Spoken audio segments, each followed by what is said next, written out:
Hello, welcome back to খেলো Bangla channel. আজকের ভিডিওতে থাকছে মুম্বাই সিটি এফসির একজন তারকা খেলোয়াড় লালরিনজুয়ালা ছাংতে তার মুকুটে একটা নতুন পালক যুক্ত হতে চলেছে। সে সমস্ত খবর বলবো, তার আগে প্রতিদিনের মতো বলবো খেলার আপডেট ভিডিও পাওয়ার জন্য আমাদের চ্যানেলটিকে সাবস্ক্রাইব করতে একদম ভুলো না। তো চলো শুরু করছি আজকের প্রথম খবর। প্রথম খবরটি বলবো সিএফএলকে নিয়ে, মানে কলকাতা ফুটবল লিগে আজকে মুখোমুখি হয়েছিল ইউনাইটেড স্পোর্টস আর মোহামেডান স্পোর্টিং। এই ম্যাচটি হয় মোহামেডান স্পোর্টিংয়ের নিজের ঘরের মাঠে, আর এই ম্যাচ মোহামেডান টিম 3-1 গোলে কিন্তু হেরে যায় ইউনাইটেড স্পোর্টসের কাছে। বলে রাখি, এই ম্যাচে 2-0 গোলে একটা সময় ইউনাইটেড স্পোর্টস এগিয়ে ছিল, তবে 1 গোল করে কিছুটা সমতা ফেরায় মোহামেডান, কিন্তু আলটিমেট তৃতীয় গোল করে ইউনাইটেড ম্যাচটি জিতে যায়।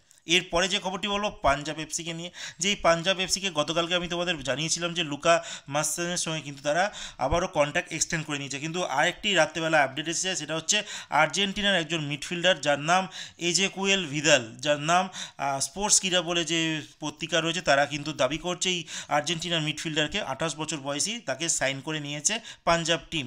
বলে রাখি, তিনি লাস্ট খেলেছেন ইন্দোনেশিয়ার টপ ডিভিশন যে একটা ক্লাব আছে সেখানে খেলেছেন লাস্ট 2 বছর, যেখানে 17খানা গোল করেছে আর 13খানা অ্যাসিস্ট করেছে। মোটামুটি 60খানা মতো ম্যাচ খেলেছে আর 17টা গোল করেছে। যেই ক্লাবটিতে খেলতেন সেই ক্লাবটির নাম পারসিতা। এরপরে যে খবরটি বলবো যেটা হচ্ছে Alen Stevanovic. Jamshedpur FC last year খেলেছিল, বাট এই বছর জামশেদপুরের সঙ্গে কন্ট্যাক্ট টার্মিনেট করে নেয়, এবং এই মুহূর্তে যা খবর আছে, মানে অফিসিয়াল খবর, তিনি নিজের দেশ সার্বিয়াতে আবার ফিরে গেছে এবং সেখানে তার পুরনো ক্লাব IMT বেলগ্রেড, সেখানে তিনি কিন্তু আবারও সাইন করে দিয়েছে। এর পরের খবর বলবো ইস্ট বেঙ্গলকে নিয়ে। ইস্ট বেঙ্গলের একজন সেন্ট্রাল ব্যাক খেলোয়াড় অতুল উন্নিকৃষ্ণন, একজন কেরালার খেলোয়াড়, যাকে লাস্ট 2 বছর ধরে ইস্ট বেঙ্গলের রিজার্ভ টিমে আমরা দেখছিলাম, আর এছাড়াও সিনিয়র টিমের হয়েও বদলি খেলোয়াড় হিসেবে 2-1টা ম্যাচ তিনি খেলেছেন, কিন্তু এই খেলোয়াড়টির সঙ্গে কন্ট্যাক্ট এক্সটেন্ড করেনি ইস্ট বেঙ্গল, আর তিনি এই মুহূর্তে যা অফিসিয়াল খবর আসছে গোকুলাম কেরালাতে তিনি সাইন করে নিয়েছে। তো বিনো জর্জের হাত ধরেই কিন্তু এই খেলোয়াড়টি ইস্ট বেঙ্গলে এসেছিল, কিন্তু প্রত্যাশা পূরণ করতে না পারায় তিনি আবারও কেরালায় ফিরে গোকুলাম কেরালাতে গিয়ে তিনি সাইন করে নেয়। এরপরে যে খবরটি বলবো ইস্ট বেঙ্গলের দিমিত্রিয়স দাইমান্তোকোস, যাকে নিয়ে অনেক চর্চা হচ্ছিল, একজন হাই প্রোফাইল বিদেশি খেলোয়াড় ISL-এর আর বিগ বাজেটের একজন খেলোয়াড়কে কিন্তু ইস্ট বেঙ্গল টিম সাইন করে নিচ্ছে, তোমরা ইতিমধ্যেই জানো।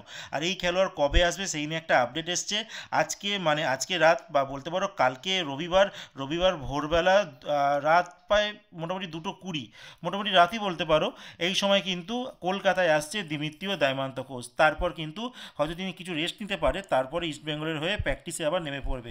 সামনে ডুরান্ড কাপের ম্যাচ রয়েছে, দেখার বিষয় সেখানে তিনি খেলেন কিনা। এরপর বলবো সার্জিও লোবেরা, উড়িষ্যা এফসির কোচ। এই কোচের ডিমান্ড তো মার্কেটে প্রচুর, অনেক ক্লাবই চায় এই কোচকে, কিন্তু এই মুহূর্তে উড়িষ্যার তরফ থেকে অফিসিয়াল যা নিউজ আসছে, এই কোচের সঙ্গে কিন্তু উড়িষ্যার টিম 2027 অবধি কন্ট্যাক্ট এক্সটেন্ড করে নিয়েছে। মানে বুঝতেই পারছো, এই কোচ কিন্তু এবার উড়িষ্যারই হয়েই কিন্তু এবার দেখতে পাবো। আর অনেকেই চেষ্টা করেছিল, বাট আলটিমেট কিন্তু এই কোচকে আর কোনো ক্লাব কিন্তু পেল না, উড়িষ্যাতেই তিনি থেকে গেলেন। দেখে যাক এবার তিনি কেমন পারফরমেন্স করেন উড়িষ্যার টিমের হয়ে। তো অ্যাজ এ কোচ হিসেবে তার সাকসেস কিন্তু অনেকই বেশি ইন্ডিয়ান ফুটবলে। এরপরে যে লাস্ট যে খবরটি বলবো একজন মহিলা ফুটবলার আগে বলবো, যার নাম ইন্দুমতি কাতিরেসান। এই মহিলা ফুটবলারকে কিন্তু এবছর AIFF এর তরফ থেকে women's player of the year হিসেবে নমিনিত করা হয়েছে। আর যার নামটা আমি খেলার ভিডিওর প্রথমেই শুরুতে বলছিলাম, লালরিনজুয়ালা ছাংতে, মুম্বাই সিটি এফসির খেলোয়াড়, তাকে কিন্তু এই বছর আবারও player of the man's player of the year কিন্তু ঘোষণা করা হলো। এই নিয়ে টানা 2বার তিনি কিন্তু এই পুরস্কার পেতে চলেছেন। আর তিনি একা নন, এর আগে 5 জন খেলোয়াড় কিন্তু টানা 2বার এরম পুরস্কার পেয়েছেন।